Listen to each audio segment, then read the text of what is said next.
నాకు ప్రతినిధివి, నీవు నాకు ప్రతినిధివి అని చెప్పి ఆయన ఈ లోకంలో ఏలమని చెప్పాడు.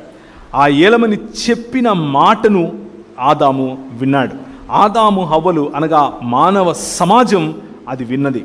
విన్న మానవ సమాజం దేవుని వాక్యమును పట్టుకోకుండా పక్కనే వచ్చి చెప్పినటువంటి ఇంకొక మాట, ఏ నువ్వు దేవుడివి కాలేవా, ఏ నీకు ఇంకా పైన ఒక నాయకుడు ఉండాలా, నీ అంతా నువ్వు చెయ్యొచ్చుగా అని చెప్పినప్పుడు, లేకపోతే నువ్వు దేవుడివేనటగా అని చెప్పినప్పుడు దేవుని స్థానాన్ని మనం దొంగిలించే ప్రయత్నం చేశాం.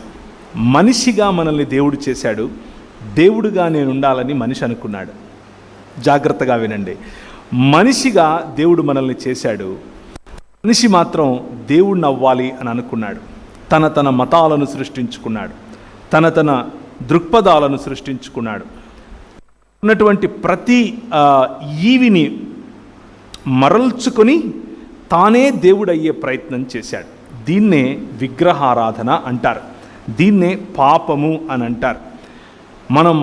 మానవ సమాజం మొత్తం కూడా పాపములో పడిపోవటానికి గల ఏకైక కారణం దీన్నే ఒరిజినల్, లేకపోతే దీన్నే మూల పాపము అని కూడా పిలుస్తారు.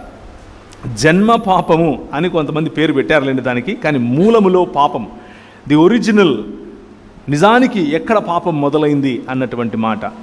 దేవుడిచ్చినటువంటి స్వాతంత్రాన్ని, దేవుడిచ్చినటువంటి సామంతత్వాన్ని, దేవునికి సామంతుడిగా ఈ ప్రపంచాన్ని ఏలేటటువంటి బాధ్యతను మరియు ఆశీర్వాదాన్ని తూలనాడి నా అంతకు నేనే అటానమస్గా బ్రతుకుతాను అని నిర్ణయించుకున్నటువంటి ఈ ఆలోచన, ఈ దృక్పథం, అంటే ఎర్రగా కనిపించే కళ్ళజోడు పెట్టుకున్నాడు. ఎర్రగా కనిపించే కళ్ళజోడు పెట్టుకున్న